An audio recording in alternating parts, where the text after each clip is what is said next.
وانفعنا بما علمنا على كل شيء قدير. My dear brothers and sisters, I salute you all with the salutation of peace. Assalamu alaikum wa rahmatullahi wa barakatuh. It is indeed a pleasure. It is an honor for us to gather tonight once more to discuss one of the most important topics. The topic,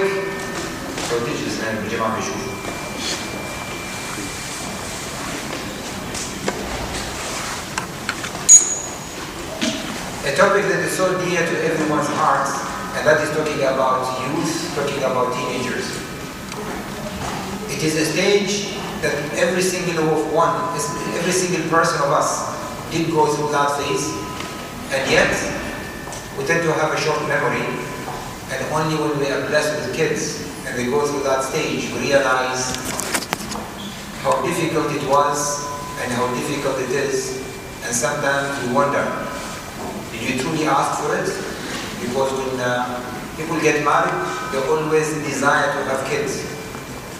And they think of children as loving, cuddly toys that they can have and play with and have fun with. Only to realize the more they grow, the more demanding they become. The more they grow, the higher the maintenance they become. The more they grow, the more attention they need.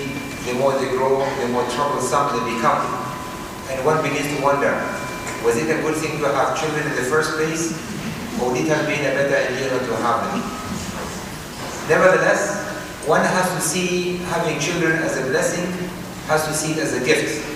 For Almighty Allah mentions that it is a gift that He gives, He bestows upon those whom He favors.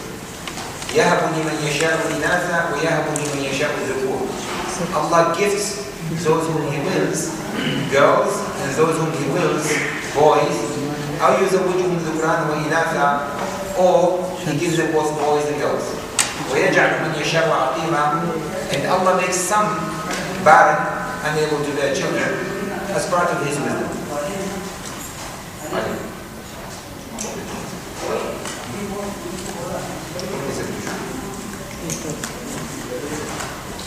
With that in mind, today we're going to talk about this very crucial stage. But the show of hand, can I see how many of you have teenagers as children? Please raise your hands. Very few. How many of you as men are between the age of 40 to the age of 50? Please raise your hands. Okay, we are going through the second phase of teenage.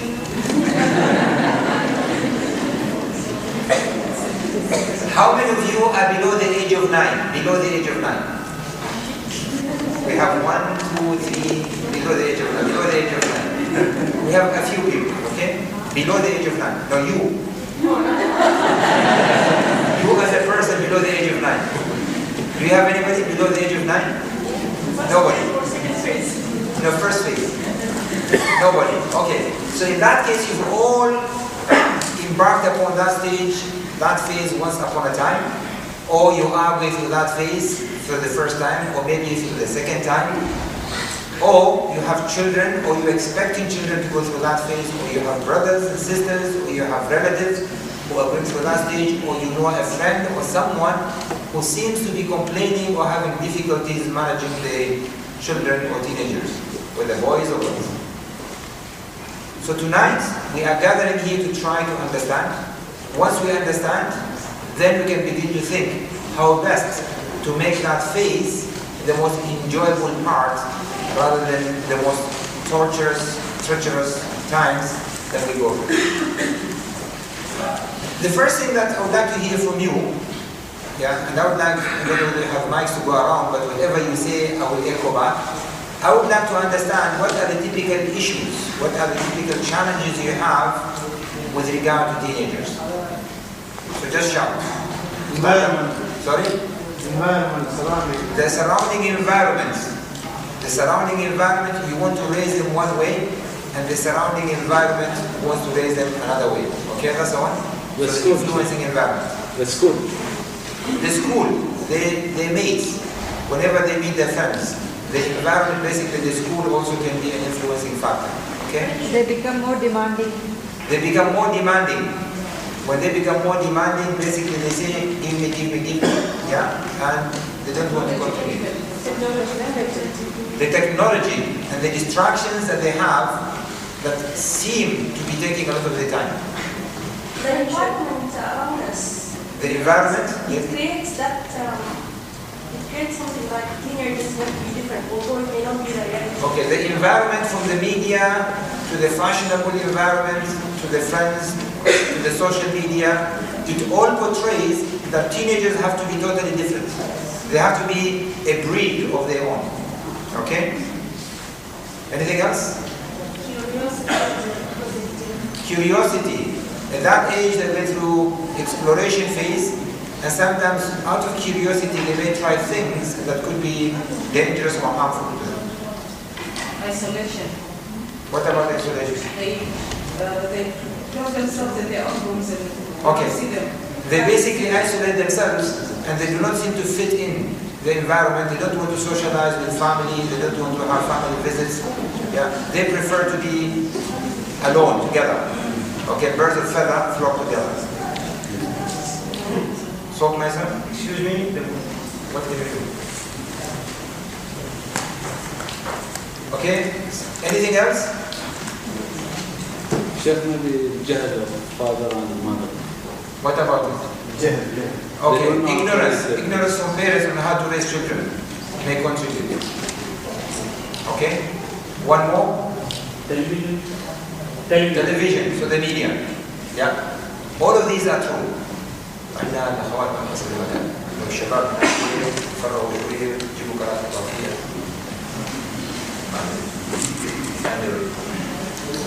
Okay.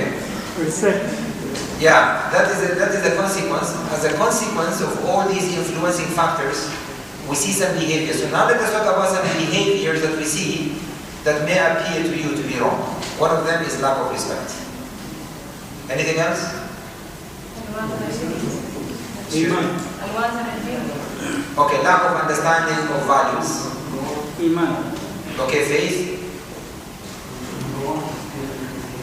Anything else that you see that you don't like in teenagers? They are bad-tempered, they are stubborn, and they are rebellious, and they want it their own way. Obedience. There's no obedience. Now? I didn't hear you. Eating habits. We're getting to the junk food. It's time. All of these are true. So you know the problem, you know the influencing factors, and now you seem to be knowing also what is wrong. So let me ask you another question. Why do you think they get into all of these things? Why aren't you able to deal with them? Lack of examples. Lack of role models. Lifestyle. Keeping a distance. Keeping distance. You're not seeing eye to eye. Lifestyle. Lifestyle.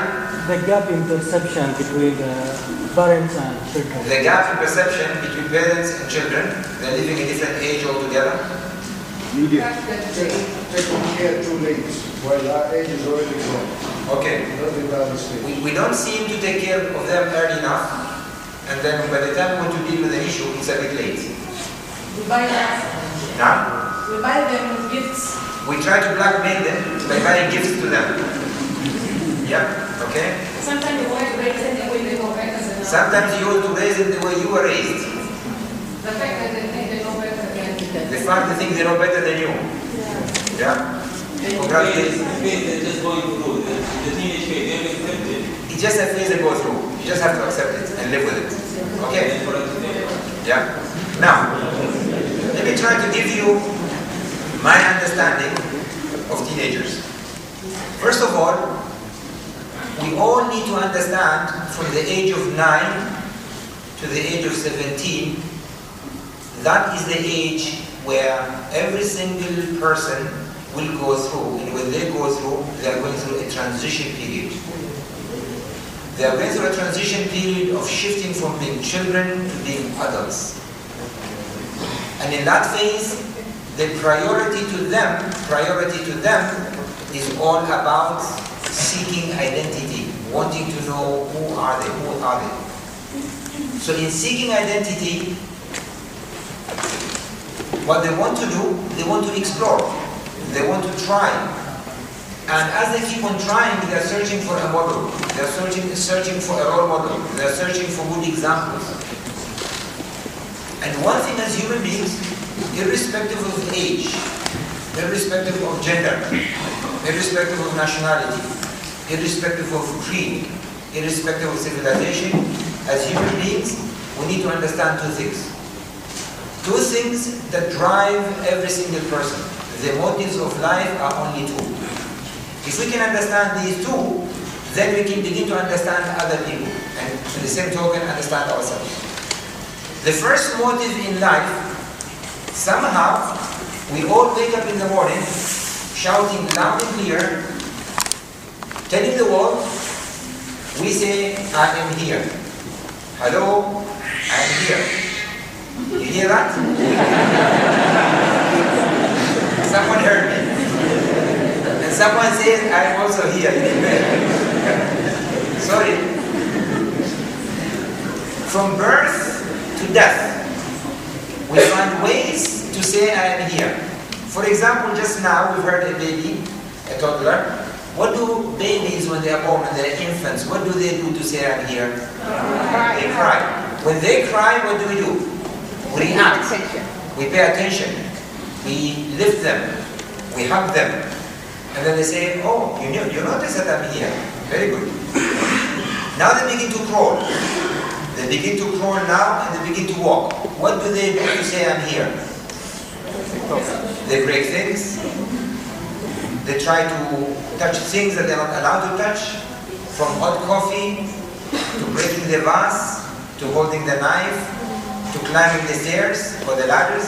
They try to do things that may appear to us to be dangerous, but they do that in order for them to say, hey, I'm here. When they do that, how do we react? We jump onto them, we lift them, we ensure that they don't get into harm, and then they say, oh, so you notice also that I'm here. Now they begin to go to school. What do children do when they go to school to say, I'm here?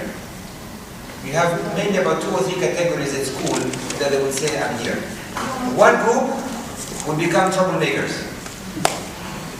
When they become troublemakers, suddenly the teachers, the administration, the principal, all the way to parents, attention is being attracted and they say, I'm here. Can you see me? Fantastic that you notice me. Another group that try to be smart, they try to cooperate so they can get the stars and they can be called champions, heroes, whatever. Now they become teenagers. What do teenagers do? Let's begin with boys. What do boys do when they become teenagers? What do they do to say, I'm here? They try to do things out of the way. They try to do things out of the way. Examples. What do they do at home to say, I'm here, as teenagers? They become rebellious. They appear to lack manners. Now they begin to answer back. Now they become fussy in terms of what food to eat and what food not to eat. They begin to set their own agenda. They begin to have friends. They begin to want to go out. They begin to ask for more independence. And now they become a bit more of teenagers. What do they do when they go to shopping malls as boys? They ask for money. They ask for money. When they go there as a crowd, what do? They dress like, yeah? I don't know what you call these jeans, half, what do you call them? Probably latte. Yeah, they get into all these earrings, they paint their hair, they get into fashionable things, all to say, I'm here, notice me. If they have cars, what do they do to their cars? Spin wheels, they have loud music, they drive fast, and sometimes in the back screen they put their lonely BBM number. All of that to say, I am here. Hello, I am here. Now let us talk about girls. What do girls do when they become teenagers to say, I'm here? Get into makeup, fancy abayas. To become more fashion. Someone is doing like this. I don't know what that means.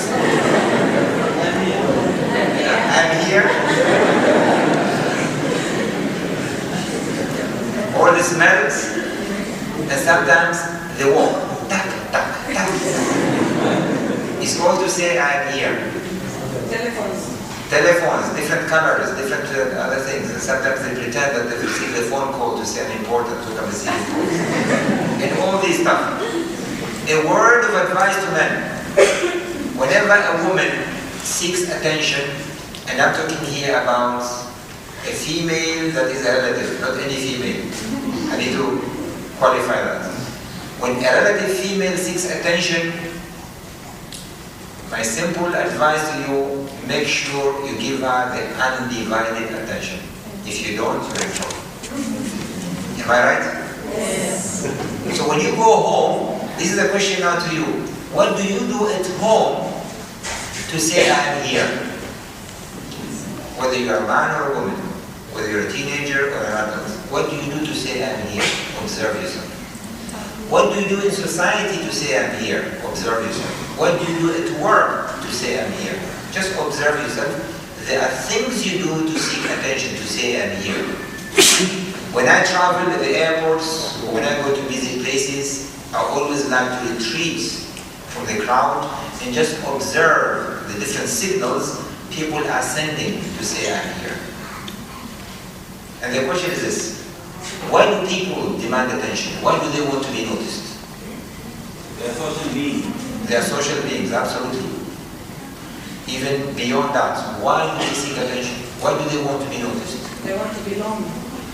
They want to belong, absolutely. But there is one more important thing. They missed it at home. Maybe they missed it at home, could be. Basically, when people say I'm here, what they're saying, I exist, recognize me, give me my deserved value. I am worth something. Every single person believes he or she is worth something. And whenever they don't get that worth from the community, from the feedback they get there, they will seek it to say, look, you are not paying attention. You have not yet understood me. You have not yet appreciated me. This is who I am. And once you recognize the person and you give that person the undivided attention and you say, yes, I do understand you, I do appreciate you, then they say, well done, now you know who I am. Now if we come to teenagers specifically, what happens? We have a clash of ideas, of opinion, of beliefs, and of conviction between parents and teenagers. The way teenagers see themselves, they are transforming from being children to being adults. And they believe as adults, they are entitled to have their own choices, to make their own decisions, and to do whatever they pleased, thinking that is part of being an adult. Whereas parents, they say, you are still a child. You do not have enough experience. There are people out there, the environment outside there is unfriendly to you. You may get to bad company. You may get into drugs. You may get into crimes. You may get into wrong stuff. We need to look after you. We need to supervise you. And in that process, the two don't see eye to eye. And when children realize their parents have not yet appreciated them as adults, they say, we are going to show you who we are. You still think that we are children? Let me show you how responsible I am. Let me show you how grown I am. Let me show you how mature I am. So they begin to do all those things to declare that I don't need you as a parent to look after me. I can look after myself. So priority number one is to make sure we appreciate them as they are and we support them in that transformation. We recognize that they're becoming adults, and the best thing you can do to them is to begin to give them responsibilities at an earlier age, before they get into that transitional phase. In our society, in our community, the one thing that probably is not helping is that we allow our children to be dependent on their parents from the time they are born, probably to the time they get married. We do not teach them independence. We do not teach them self-reliance. We do not teach them the confidence in making the right decisions, because always decisions are made by parents. And as such, they learn to have a 5-star hotel at home, because everything is done for them. They become dependent. When they are babies, they are dependent. When they are children, going to that age of 5, 6, 7 years, they are dependent. They get everything for free. Now they are students, they go to school, they get everything for free. And now they also get on top of that pocket money, they get transportation for free, accommodation for free, medication for free, they get everything for free, leisure for free, pleasure for free, everything for free. Now they go to university, they still get everything for free. And then they finish, they graduate, now they want a wife or a husband, they get that for free as well.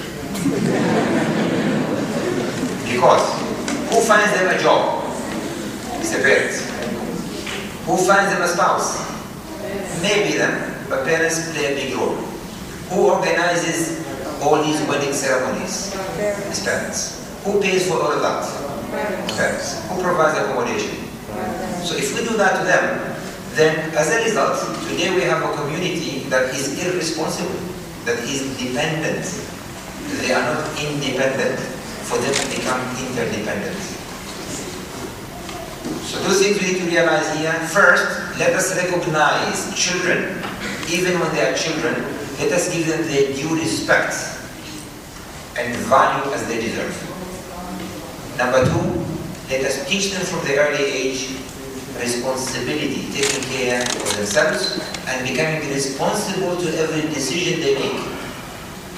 It is of paramount importance that we begin to apply that type of behavior. Some parents come and tell me, but we can't trust them. They cannot make the right decision. I said, yes. When they make those decisions, make sure they are supervised. You coach them, you counsel them, you mentor them, you are with them. Give them an opportunity to make wrong decisions, small as they are, so they can learn from them. And begin at places where it doesn't hurt. As an example, I recall myself as a parent. My boys, when they went through that stage, before I understood all of these tips and hints on how to deal with them, they were 9, 10 years old, 11. Summertime would come because they've done well in school and studies. It's time to reward. They say, I want a reward, I want to buy a watch. As a parent, what do? I take the kid, the boy, to the shop. I ask him, choose a watch.